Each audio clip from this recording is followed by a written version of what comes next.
بھارت کے غیر قانونی زیر قبضہ جموں و کشمیر میں عوام بنیادی انسانی حقوق کے بغیر ہی زندگی گزارنے پر مجبور ہیں۔ بھارتی فوجی گزشتہ 7 دہائیوں سے اہل کشمیر کے حقوق بے دریغ پامال کر رہے ہیں اور انسانی حقوق کے عالمی اعلامیے میں درج 30 بنیادی انسانی حقوق میں سے کسی ایک حق کی پاسداری بھی مقبوضہ علاقے میں نہیں کی جا رہی۔ مودی حکومت نے 5 اگست 2019 میں آرٹیکل 370 کو ختم کرنے کے بعد سے مقبوضہ کشمیر میں اپنے جابرانہ ہتھ کنڈوں کو تیز کر دیا ہے۔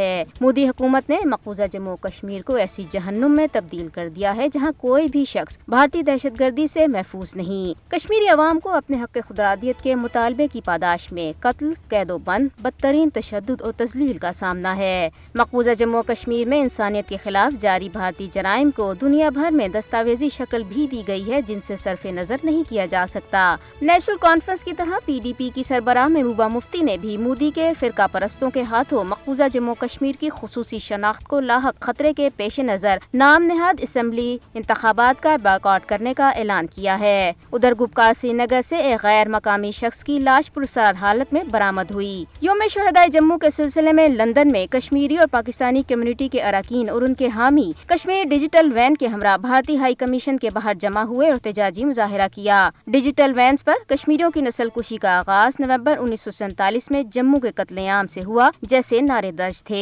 پاکستانی مشیر امور کشمیر اور گلگت بلتستان قمر زمان کائرہ نے شہدائے جموں کو شاندار خراج عقیدت پیش کرتے ہوئے کہا ہے کہ بھارت مقبوضہ جموں کشمیر کی مسلم اکثریت کو اقلیت میں تبدیل کرنے کے لیے اسرائیل طرز کے اقدامات کر رہا ہے۔ ممبئی کی مشہور درگاہ حاجی علی پر حملے کا الرٹ جاری کیا گیا ہے جس کے بعد درگاہ کی سیکیورٹی بڑھا دی گئی ہے۔ اس سے قبل بھی درگاہ پر حملے کی دھمکیاں مل چکی ہیں جبکہ حیدرآباد کی مکہ مسجد، اجمیر کی درگاہ اومالی گاؤں میں بم دھماکے ہو چکے ہیں جن میں ہندو توا انتہا پسند ملوث پائے گئے تھے۔ خالصتان ریفرنڈم کے سلسلے میں کینیڈا میں ووٹنگ کا دوسرا مرحلہ ہوا جس میں ہزاروں سکھوں نے حصہ لیا۔